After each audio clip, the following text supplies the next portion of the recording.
Hello and welcome to Skills and Trade.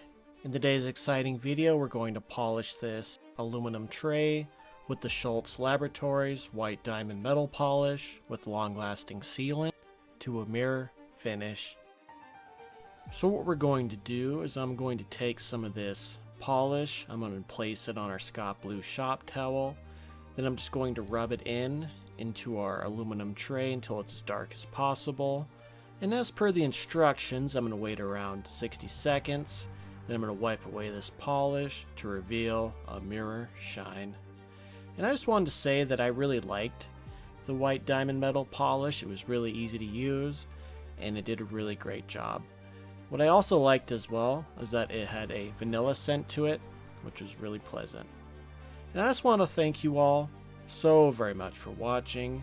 Please like and subscribe for more videos. Please leave a comment down in the comment box and have a wonderful day.